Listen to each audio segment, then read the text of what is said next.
Sa bawat hakbang, ako'y naguguluhan. Tulad ng hangin, ako'y nawawala. Pait ng buhay, ako'y kinakalaan. Lord, saan ako patutungo? Anong gagawin ko? Hey God's morning po mga kapatid, sa mapagpalang umaga po sa ating lahat. At ngayon po sa ating God's morning, tayo ay muling dadako sa ating daily devotion dito po sa mula po sa Psalm chapter 4 verse 8, o awit, chapter 4 verse 8. At ngayon po, ngayong araw nito ng Lunes, June 29, 2026, ay tutungo po tayo dito sa ating talata at magatan po nating resting safely in God's great care. O sabi nga ay nagpapahinga ng ligtas sa aruga ng Diyos. At sa ating pagtalakay nito, ay muli tayo po ay sasamahan ng aking partner, para po sa pagbabasa ng talatang ito. Tayo po ay sabi nga ay pangungunahan sa panalangin. At ito na po. God's morning mga kapatid, tayo po ay babasa sa mga awit 8 verse. Mga awit 4 verse 8. Kaya nakakatulog ako ng mapayapa dahil binabantayan niyo ako, Panginoon. Tayo po ay manalangin. Hallelujah, Lord. Maraming salamat, Panginoon, sa nagdaang gabi, Panginoon, na kami ay nakatulog ng payapa dahil alam po namin na kasama po namin kayo hanggang sa pagtulog, Panginoon. Maraming salamat po, Panginoon, sa patuloy na pagsama sa amin ngayong umaga hanggang mamayang gabi sa aming pagtulog muli, Panginoon. Maraming salamat po sa proteksyon na ibibigay mo sa bawat isa sa amin. At sa lahat po ng aming mga gagawin, sasabihin at iniisip, ikaw po manguna sa amin, Panginoon, na sa ganon ikaw ang mapupurihan sa lahat ng aming gagawin. Maraming salamat, Panginoon, at sa aming mga kasama ngayong umagang ito, Panginoon. Patnubayan niyo po ang bawat isa at bigyan po ng kalakasan ang bawat isa sa kanila. Maraming salamat, Panginoon, at ang lahat po ng ito ay aming ipinapanalangin sa pangalan ng inyong anak na si Jesus. Amen. Amen. So, purihin natin, Panginoon Diyos, at sa araw pong ito, sabi nga po ay, sa kapayapaan at payapang puso, ihiga ako at matutulog, sabi doon, dahil ikaw lamang, O Panginoon, ang nagpapanatili sa aking naligtas na puno ng tiwala. Dito po sa ating paksa ngayon, ay isang bagay. Siguro kumustahin muna natin ang bawat isa. Nakatulog ka ba ng mahimbing? Yes. Magising-gising. Magising-gising. Pero hindi mahimbing. tulog ulit. Ako ay isang sagot dyan. Sobrang himbing. Na-late ako ng ilang minuto, parang 3 minutes yata. Ayan. At ito pong ating talatang ito ay at salamat po sa Panginoon, sa sarap ng tulog. At ganoon pa man, ang ating talatang ito ay isinulat po ni Haring David noong panahon na siya po ay tumakas. At this time, hindi dahil doon sa siya ay katulad nung bago siya maging hari. Ito po ay tumakas naman siya na siya ay habang siya ay hari, dahil sa nagkaroon po ng mutiny, yan po ito po yung yugto na kung saan ang kanyang anak ay nagrebelde sa kanya, at yan po yung kanyang anak ni si Absalom, kaya noong nangyari po ang kanyang pagtakas, ay nasa panganib po ang buhay niya, Alam mo, imagine niyo yung talatang ito ay nasa panganib na yung buhay niya, no? Pero talagang hinahanap pa rin niya yung kapayapaan ng Diyos. At sabi nga ay um, dito natin makikita ang isang lingkod ng Diyos o isang hari na hindi siya umaasa sa anumang lakas na nasa kanya, no? Sa kanyang hukbo, no? Pero pinagkatiwala pa rin niya yung kanyang buhay sa Panginoon. At doon po siya umasa. Hindi sa mga pader na kanyang nasa kanyang paligid o kanyang mga kalakasan ng kanyang kastilyo. Hindi po gano'n. Ano ho? At tanging sa Panginoon Diyos lang siya humawak, tumingin, at kanyang pinangawakan. Kaya nga, para sa atin po ngayon, mga kapatid, no, kahit tayo po ay humaharap sa anumang stress, alalahanin, o kawalan ng kasiguraduhan, pareho pa rin po ang katotohanan ito, na ang kapayapaan ay hindi galing sa madaling sitwasyon, kundi ang pagtitiwala sa Panginoon. Ang Diyos po ang siyang nagbabantay sa ating lahat. Nakatulad nito, ang ating si Haring David, ganun din po ang pagbabantay ng Panginoon Diyos sa atin. Siya rin po ang nagbabantay sa atin yan. Sabi nga sa atin sa Psalm o awit, no? Chapter 121, no? Verse 3 and 4. Nasabi po doon, Di niya ako hahayaang mabuwal, siya'y di matutulog, ako'y babantayan. Ang pagtatanggol ng bayang Israel, hindi natutulog at palaging gising. yun, no? Di ho. Sabi nga, di ba tayo pag natutulog, wala tayong kamalayan, no? Parang di natin alam kung ano yung nangyayari sa paligid. Bukod doon sa mga panaginip natin, no? Na minsan nakala natin tayo nandun talaga. No, wala, katulad din po nito, wala tayong malay, ano ho. Pero nakakatulog tayo ng mahimbing kasi dahil sa kapayapaang ibinibigay ng ating Panginoon Diyos. At sa bating buhay, ano ho, sabi nga po, ano ho, ang pagtitiwala sa Diyos ay parang isang bata na natutulog sa kandungan ng kanyang ama. No, kahit maingay sa paligid o may bagyo sa labas, hindi siya natatakot. Dahil alam niyang matibay ang bisig na nakapalibot sa kanya at hindi siya bibitawan. No, ganun din po tayo. Kahit magulo ang mundo o mabigat ang problema, ligtas tayo at payapa dahil nakasandal tayo sa Diyos.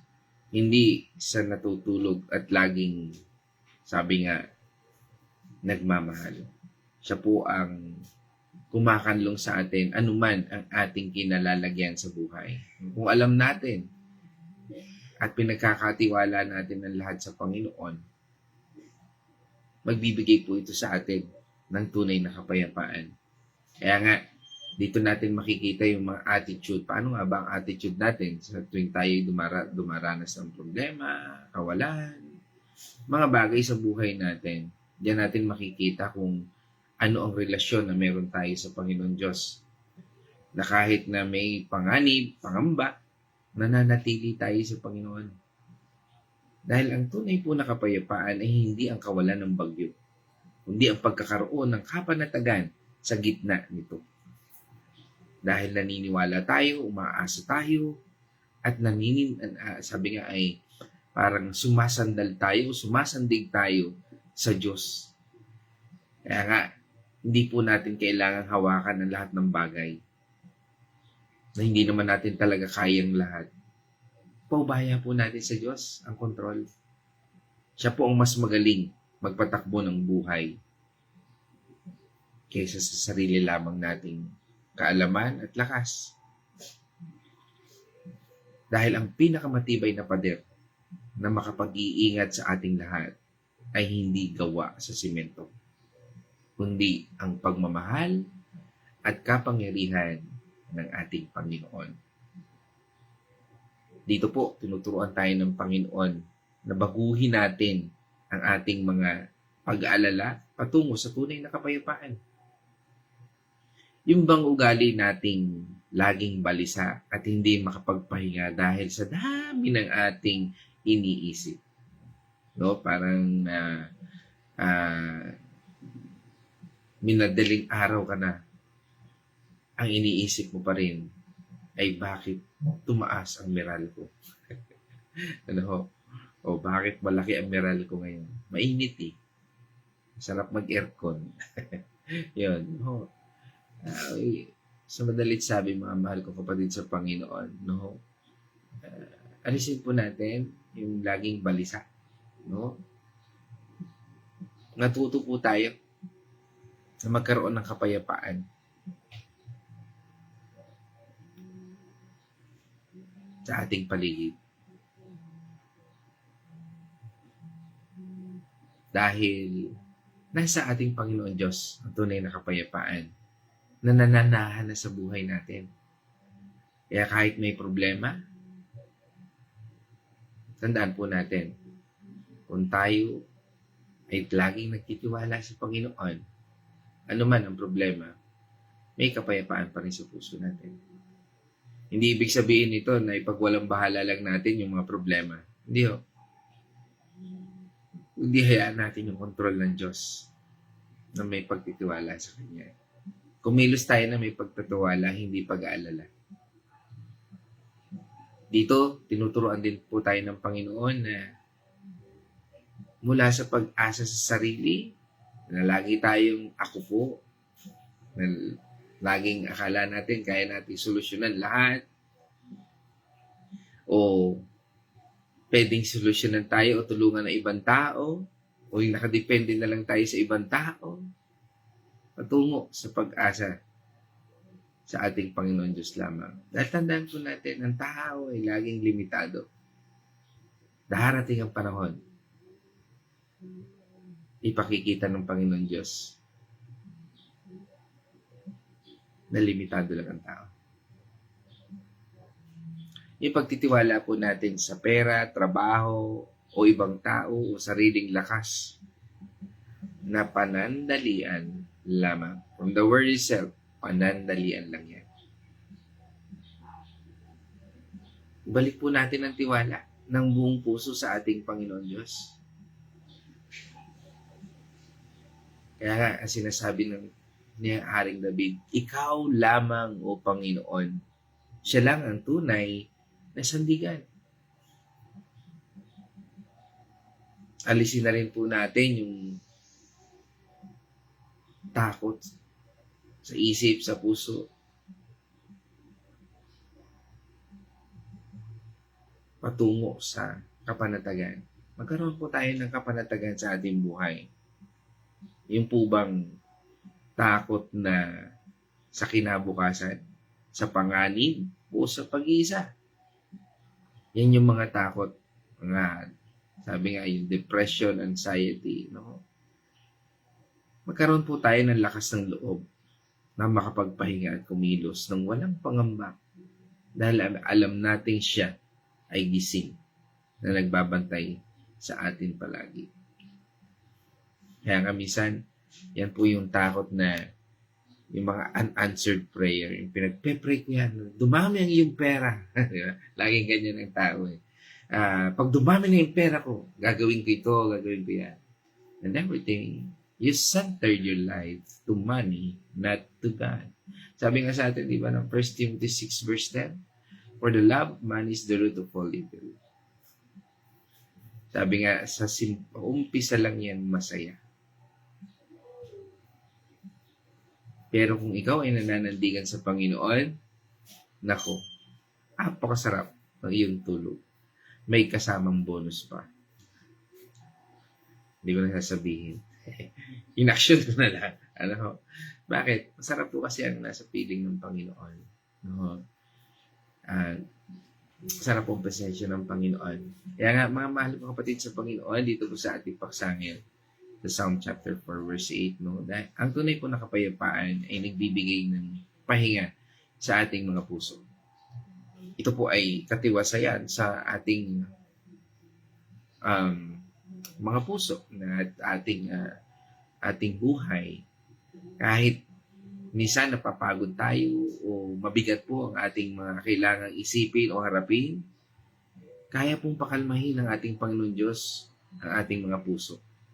Sabi nga sa atin, di ba, ng Psalm 26 verse 3? Isaiah 26 verse 3. Binibigyan mo ng lubos na kapayapaan ang mga may matatag na paninindigan at sa iyo'y nagtitiwala. 4. Magtiwala kayo kay Yahweh magpakailanman sapagkat ang Diyos na si Yahweh ang walang hanggang publihan. Amen. No? Yan po yun. No? Ibinonus pa yun. 4. Napasarapan. No? Tama po yun. No? Ang ating Panginoon Diyos na siyang kublihan po natin. Kaya kung tayo minsan, di ba, ang isang tao kasi, minsan maganda rin yung pera eh. No? Dahil minsan yung tao, sisimba yan. O sige, sumimba ka, basta bigyan kita nito. No? Pero, tandaan po natin, pag nawala na yung pera, hindi na ulit yan sisimba. Hindi na ulit yan lalapit sa Panginoon. Sabihin na natin. Parang doon na ulit siya sa sariling ang diskarte. Iniisip niya kung sinong tao ulit lalapitan, mga ganon. And nauubos siya. And it gives depression and anxiety sa mga tao. Kaya marami po ngayon yung mga tao na mayroong anxiety and depression. Because yung trust nila is wala talaga kay Lord. Kundi nasa mga material na bagay na. At yun po yung pinag-iingat sa atin dito ng Panginoon ngayon. Na magtiwala po tayo sa ating Panginoon Diyos. Maaring gamitin niya ng Panginoon, pero this is a realization na sinasabi ng Panginoon na lahat ng bagay, tao sa mundong ito ay pansamantala lamang. At kung hindi natin ilalagak ang ating tiwala at pagtitiwala sa Panginoon, guguho ulit yan.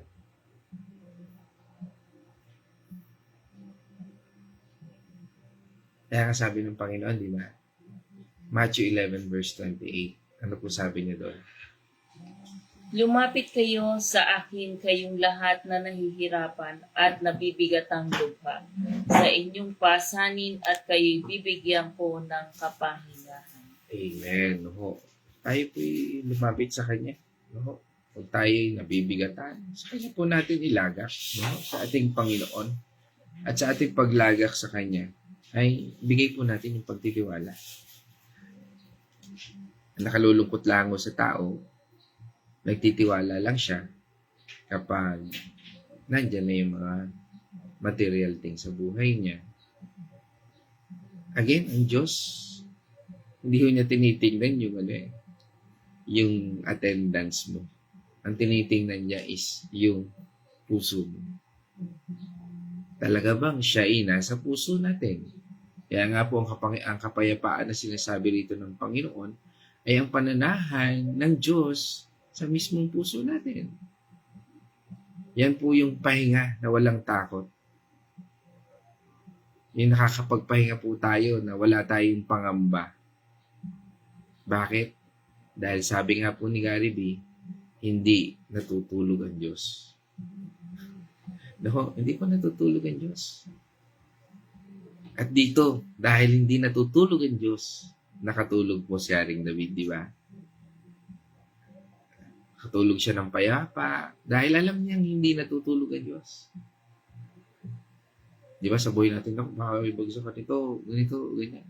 Baka may bumagsak na aeroplano. Ang dami natin iniisip. Ano? Kaya nga po, habang tayo po ay walang malay, no? Ang ating Panginoon Diyos, no? Siya po ay nag-iingat sa bawat isa sa atin. Sabi rin sa atin ng Psalm 121 verse 3 and 4.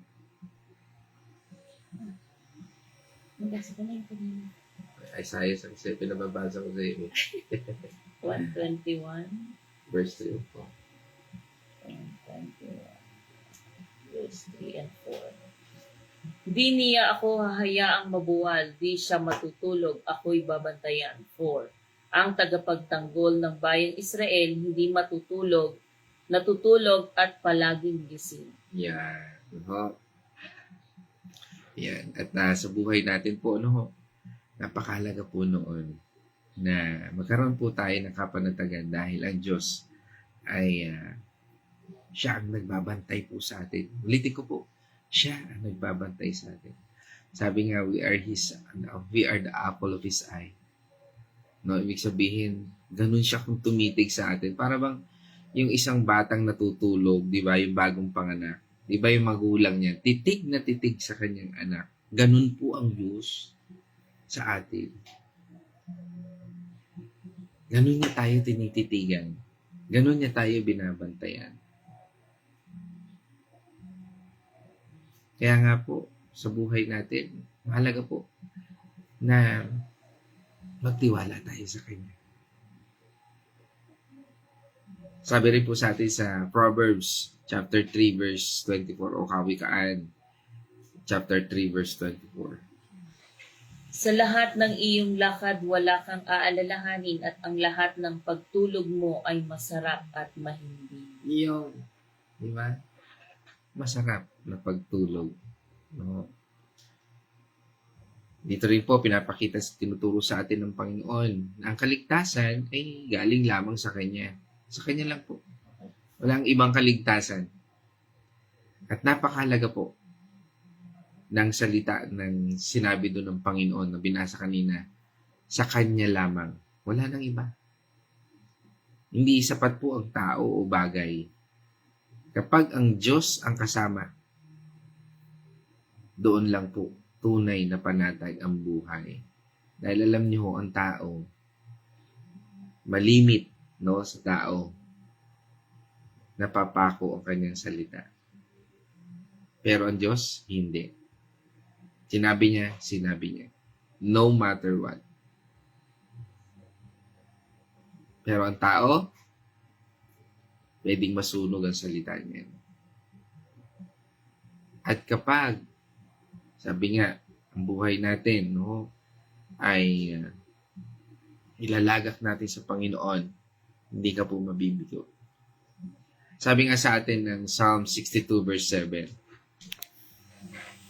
Ang kaligtasan ko't aking karangalan ay buhat sa Diyos. Nasa Kanya lamang. Siya ay malakas kong tagapagsanggalang matibay na muog na aking kanlungan. Amen. Ano ho? Sabi nga po, no, ay ang aking kaligtasan at karangalan ay galing sa Diyos lamang. Siya po ang aking matibay na kanlungan. Kaya nga, sa ating buhay din, ano man ang karangalan meron tayo, no? Pinapakita mo rin kung sino ang Diyos sa buhay mo. Yun ba ang integrity na meron ang Diyos sa buhay mo? Sa mundong ito, madaling kumuha ng kakampi. Tama? Magpakain ka. Kakampi mo na yan. Pero tandaan mo, pag ang kakampi mo ang Diyos, iba yon. Iba yon. Ano po? Kasi, pag ang kakampi mo ay ang Diyos, may kapayapaan ka. Pero pag ang tao, kahit na pinakain mo, chichismis ka na. Kaya, mag-ingat ka. Bakit? Kasi, sa tao, hindi mo masasabing payapa ka. Pero kung basihan ninyo, ay ang Diyos, magkakaroon ka ng tunay na kapayapaan. Sabi nga rin sa atin sa Psalm, Proverbs chapter 18. Kawikaan 18 verse 10. Ang pangalan ni Yahweh ay matibay na tanggulan, kanlungan ng matuwid mula sa kapahamakan. Amen. No? Kaya nga po kung ang pangalan ng Panginoon Diyos ang siyang nagiging basihan natin. Sabi nga yung Panginoon Diyos mismo, yan po ang nagiging matibay na tore sa atin. Ibig sabihin nun, siya yung tore natin. He is our banner. He is siya yung ating nagre-representa tayo, no? Pinakikita po natin, no? Yung pangalan po niya kasi nakataya sa buhay natin, eh. Tama? Kaya nga kung tayo ay minsan ay, di ba, nagkakamali, lalo na sabihin, ikaw ay born again, sabihin sa'yo, born again ka pa naman. Di ba? Kasi bakit? Kasi yung pangalan ng Panginoon Diyos ang nakataya sa buhay natin. Kaya nga po, mahalaga po ang pagkilos ng Diyos sa lahat ng ating ginagawa, sinasabi, tiniisip. Kaya nga mga kapatid, excuse me po, madalas tayo o minsan kung ikaw ay nahihirapang makatulog o maaring nahihirapan kang magkaroon ng kapayapaan, no? Isang katanungan po ba dyan? May mga kabigatan ba sa buhay mo? Nahihirapan ka ba na makatulog o sabihin natin ay hindi mapayapa ang isip?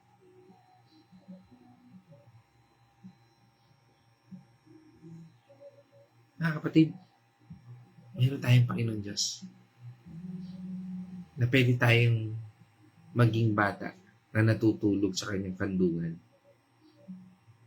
Ganun po ang gusto ng Panginoon Diyos na maramdaman natin. Na magkaroon tayo ng kapanatagan sa gitna ng kaguluhan, sa gitna ng unos, sa gitna ng karamdaman. At ito po ang isang sikreto na naisibunyag ni Haring David sa atin.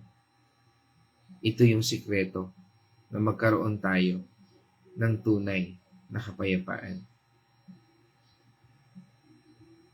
Hindi dahil wala siyang kalaban.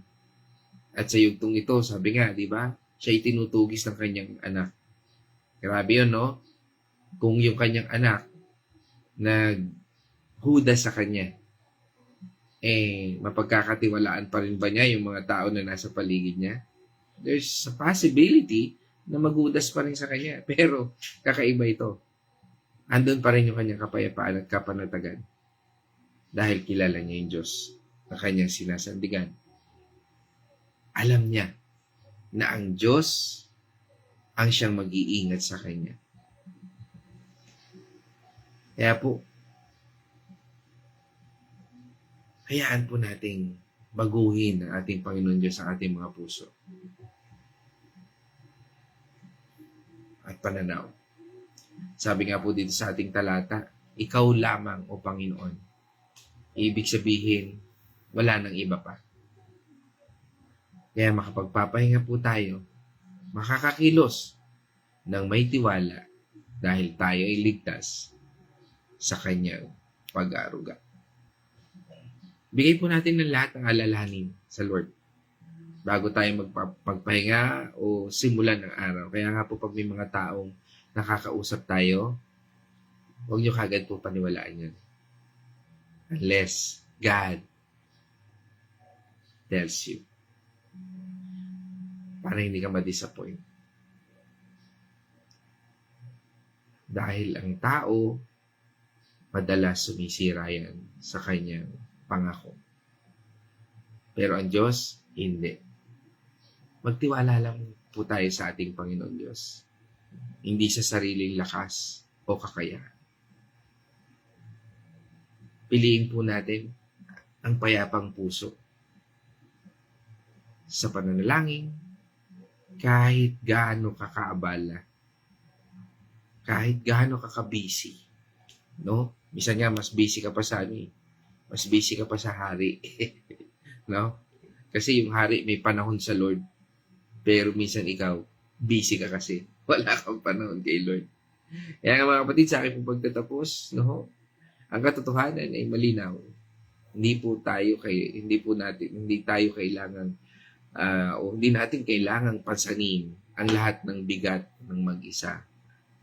Dahil ang Diyos na lumikha sa atin, siya rin po ang nagnanais na tayo ay makapagpahinga, maging payapa, at mabuhay ng ligtas sa kanyang pag-aaruga. Dahil ang tunay po na pagbabago ay nagsisimula kapag isinuko natin ang ating sarili at ating mga alalahanin sa ating Panginoong Hesus. Tandaan po natin, hindi tayo ligtas dahil perpekto ang sitwasyon natin. Ligtas tayo dahil perpekto ang pagmamahal at pag-iingat ng Diyos sa atin. Dalhin po natin ang katiwasayang ito sa buong linggo. Kapag takot o nababagabag tayo, bumalik tayo sa pangakong ito. Ikaw lamang, O Panginoon, ang nagpapanatili sa akin na ligtas. Hindi ko na i-comment section. Ano? Wala naman nagko-comment. So, kaya nga po, mga mahal ko kapatid sa Panginoon, pagpalain po tayo ng Diyos. No?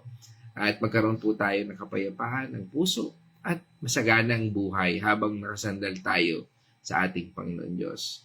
At hanggang sa muli, magkita-kita muli tayo bukas, no, sa susunod po nating God's Morning. At ngayon naman, tutungo po tayo sa Wednesday's Reflection. Yan, God's Morning muli mga kapatid. Dito po, sarap pong malaman na tayo ay may kakampi kahit tayo ay natutulog. Wala pong ibang makakagawa niyan kundi ang ating Panginoon lang. Sapagkat kung tayo daw po ay mahimbing na natutulog, andyan lang ang ating Panginoon upang siya ang magkalinga sa atin habang tayo natutulog. Tulog na. Pinapaalala din po nito na ang tunay na kapayapaan at ligtas na pahinga ay hindi galing sa tahimik na paligid o sapat na yaman, kundi sa pagtitiwala sa Diyos na siya ay nagbabantay sa atin kahit tayo ay natutulog. Kahit may mga alalahanin o sakit o pagsubok sa pang-araw-araw nating pamumuhay, kapag inilagay natin ang ating buhay sa Kanya, hindi na natin kailangang matakot o mag-alala pa ng labis. Siya ang mag-iingat sa ating paligid, sa ating kalusugan, sa ating pamilya, at sa lahat ng ating alalahanin. Kaya maaari tayong magpahinga ng buong puso at magising muli ng may pag-asa at panibagong lakas. Yun po ay mangyayari lang kung tayo ay nasa presensya ng ating Panginoon. Naandoon po ang totoong kapayapaan. Wala po sa dami ng kayamanan, sa dami ng kaibigan, at sa dami ng kung anumang meron ka.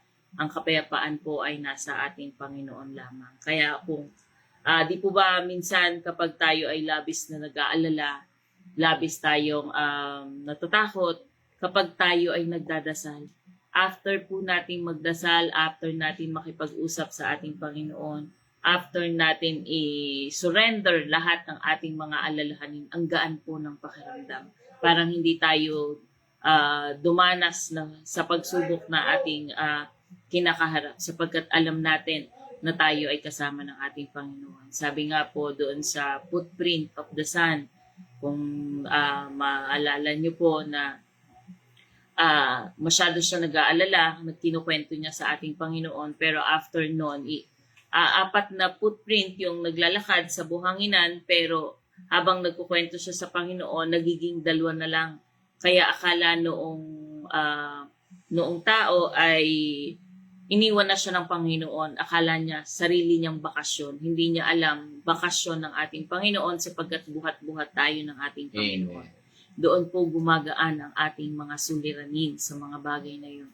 Mapapansin niyo po yun sa inyong sarili kapag po tayo ay babad sa presensya ng ating Panginoon. Meron tayong kapayapaan kahit na ang daming suliranin, na andyan ang due date, na andyan ang mga pangangailangan ng pamilya, na andyan ang problema sa kalusugan, pero makikita sa buhay mo, makikita ng nasa paligid mo parang wala kang problema kasi alam mo na ang Panginoon ang siyang naghahawak kung ano man yung mga alalahanin mo sa buhay. Kaya po, napakasarap po magpahinga sa ating Panginoon. Ito po ginagawa po natin ito po ay isang pahinga. Isa sa mga halimbawa ng pahinga sa ating Panginoon sapagkat habang pinag-uusapan po natin, pinag-aaralan natin ang kanyang mga salita, wala pong alalahanin, walang distraction na nangyayari sa atin sapagkat nakapokus tayo sa ating Panginoon. Iyon po ang totoong pahinga ng ating buhay. So, yun lamang po. Maraming salamat and God bless. sa inyong lahat. Amen. No, tulog na. Tulog na. Hindi naman po Ay, pagtulog yun. Okay. Okay. Literal na tulog. Literal ito. Hindi po. Ibig sabihin nun, pagtiwala natin sa Panginoon. Okay? So dahil po dyan, no, ating tutungo naman tayo din sa ating mga kapatid online. Yan. Kasama po natin ngayon, no, ang ating kapatid mula sa Bulacan, Chaong. Kasama po natin. Salamat sa masarap na langka. Ayaw. Yan. Nangangamoy na ang bahay natin. Nangangamoy na ang langka ang bahay namin. Yan. Salamat po. Yan, kasama po natin ngayon si Nay Marta Artillaga. Salamat po ulit. Yan, at pagbati natin dyan sa mga kapatid natin sa Bulacan, Chaong, dyan kay Nay Gori, at syempre kay Kuya Chris, no? Sa mapagpalang umaga po sa inyo dyan. At pagbati rin natin kay Nay Lina, kay Yasel, at kay Inigo sa mapagpalang umaga po sa ating lahat. At yan, nasundan po yan ng yan, kasama natin. Yan din si mula po sa San Roque, yan sa South Meadows, kasama po natin si Pastora Fe Andal Artillaga. Isa mapagpalang umaga po sa inyo dyan. At nasundan po yan ang kapatid natin from Makati City, yan. At pagbati rin natin sa iyong pamilya dyan sa Bulacan. No? At yan, sama po natin si Sister Babes Rianzares, no? At sa iyong buong pamilya. Isang pagbating magandang umaga po. Yan. At from Villa Escudero, kasama rin po natin si Nay Winnie Patual. Yan. At pagbati rin natin sa ating kapatid dyan kay Sister Lisel Dalangin sa mapagpalang umaga po sa inyo. At pagbati rin po natin kay sa ating kumare, yan, at kumpare, yan, si mag-asawang Brother Arthur and kumaring Carmeline, yan, isang mapagpalang umaga sa inyo. At pagbati rin natin dyan sa mga kido kay Pao at kay Julene, no? Isang mapagpalang umaga. At syempre pagbati ulit natin sa ating inaanak na lagi rin nakikinig kay Tyrone at kay Janessa. Isang mapagpalang umaga sa inyong lahat dyan. At pagbati rin natin sa ating kapatid, no? Sa Nunoso family, isang mapagpalang umaga sa iyo, Ate Nela, yan. Isang mapagpalang umaga. Yan, at sa iyong buong pamilya. Yan. Yan. Okay. At from Dolores, Quezon, kasama rin natin si Tatay Victor Dalangin at pagbati rin natin kay Nay TC Dalangin sa mapagpalang umaga po. At yan, kasama rin po natin from Liliw, Laguna. Yan, kasama natin ang Arosena family. Yan, kay Nay Edna Arosena. Yan. At kasama rin po natin, yan, ay, namiss natin ito, si Tin, kasama natin si Christine Onoso. Yan, isang mapagpalang umaga sa iyo, kapatid, namiss ka namin, no? At ang yung anak, no, isang mapagpalang umaga at pagbati rin sa iyong buong pamilya. Isang mapagpalang umaga po sa inyo lahat. Yan, sa iyong buong pamilya, yan, at yan, nabati ko na rin kanina si Kuya Chris. Yan. At pagbati rin natin sa ating kapatid mula sa Lumban, Laguna. Yan, kasama po natin si Wilma Mandigma, ang mandirigma ng Lumban, Laguna. Abo, si Wilma. Joke lang po. Yan, at pagbati natin sa buong mananahi dyan sa Lumban, Laguna. No? Baka naman may barong tayo dyan. Yan, biro lang po. Yan, at pagbati rin natin sa ating kapatid from Santo Angel. Kasama po natin si Sister Manilyn Mendoza. At pagbati sa iyong buong pamilya. At kasama rin po natin yung araw na ito, no? Si Bernard Castillo Mandigma. Yan, ingat kayo, Toy. Diyan, no? At sino pa? Kasama rin natin. Yan. Naiyak daw si Nay Marta sa putrid ang dasal. No? Yan. Punas na ng luha, Nay Marta. Ano? Okay.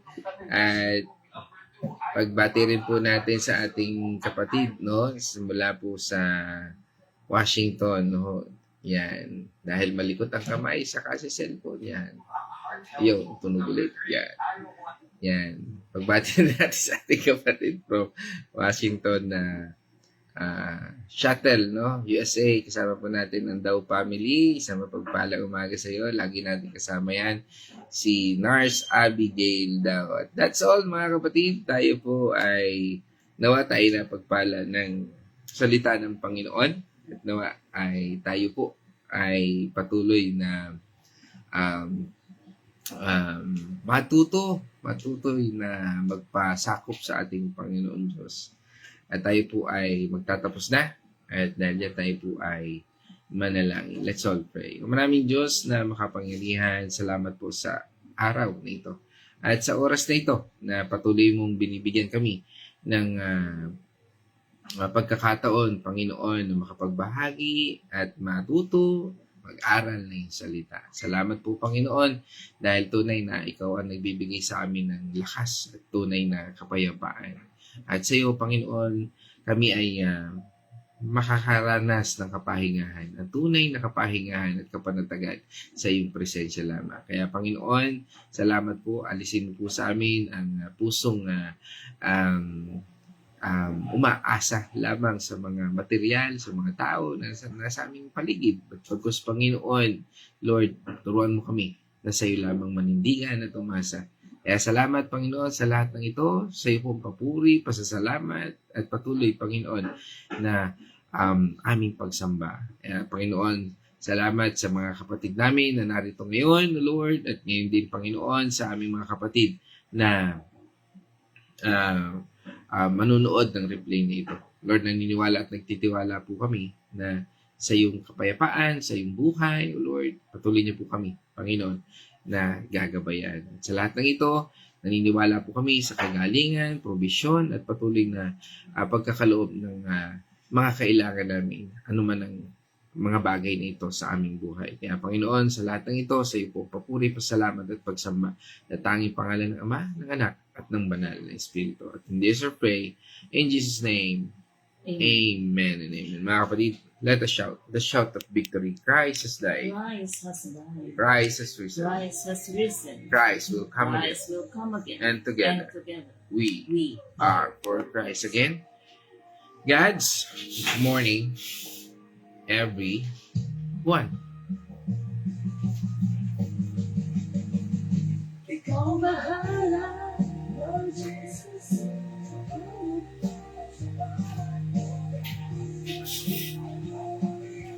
Kami ay susunod.